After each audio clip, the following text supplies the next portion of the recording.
রতন টাটা যদি নিজের সম্পত্তির ৬৫% দান না করতেন তাহলে তিনি ইন্ডিয়ার সব থেকে ধনী ব্যক্তি তো হতেনই, এমনকি পৃথিবীর ধনীতম ব্যক্তিদের লিস্টে সবসময় ১ থেকে ১০ নম্বরের মধ্যেই থাকতেন। সেই নিয়ে কোনো দ্বিমত নেই।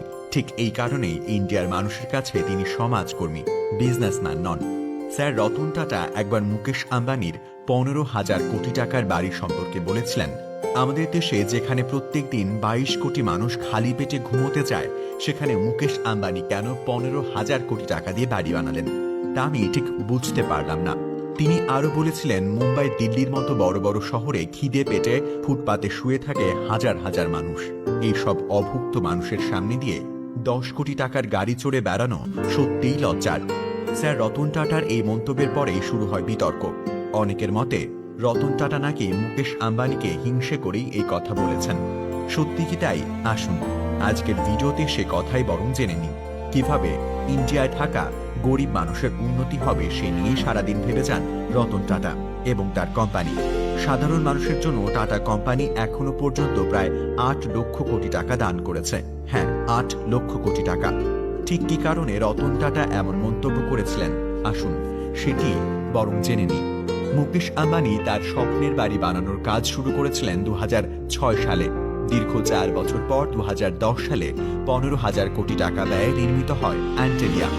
বিশ্বের সব থেকে দামি বাড়ির শিরোপা পায় মুকেশ আম্বানির এই বাড়ি। দেশ ছাড়িয়ে বিদেশেও ছড়িয়ে পড়ে এই বাড়ির খ্যাতি। আমেরিকা, লন্ডন থেকে সাংবাদিকরা আসতেন এই বাড়ির সম্পর্কে জানার জন্য। ২৭ তলায় বাড়িতে কি নেই? জিম, সিনেমা হল থেকে শুরু করে ১৬৮টা গাড়ি রাখার জন্য গ্যারেজ। যদিও বাড়িতে লোকের সংখ্যা হাতে গোনা কয়েকজন, কিন্তু তাতে কি, আম্বানি বাবুর শখ বলে কথা। ২০১১ সালে কোম্পানির কাজে বিদেশে ছিলেন রতন টাটা। একদিন এক সাংবাদিক সম্মেলনে একজন রতন টাটাকে জিজ্ঞেস করলেন, মুকেশ আম্বানির ১৫,০০০ কোটি টাকার বাড়ির ব্যাপারে আপনার কি মত? এর উত্তরে রতন টাটা কি বলেছিলেন তা তো ভিডিওর প্রথমেই শুনলেন।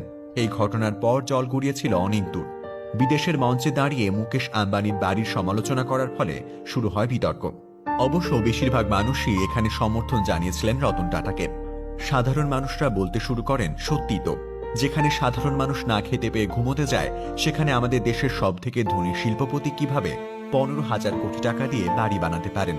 রতন টাটা পরে বলেছিলেন, একজন ধনী মানুষ কিভাবে নিজের টাকা খরচ করবেন সেটি সম্পূর্ণ তার ব্যক্তিগত ব্যাপার, কিন্তু একজন শিল্পপতির উচিত দেশের উন্নতির জন্য সামান্য হলেও দায়িত্ব নেয়ার। একজন শিল্পপতি হয়েও যে ন্যায়ের পথে দাঁড়ানো যায় সেটা আমাদের চোখে আঙুল দিয়ে দেখিয়ে দিয়েছেন স্যার রতন টাটা। আমাদের তরফ থেকে স্যার রতন টাটাকে কুর্নিশ। খুব ভালো থাকবেন আপনি স্যার।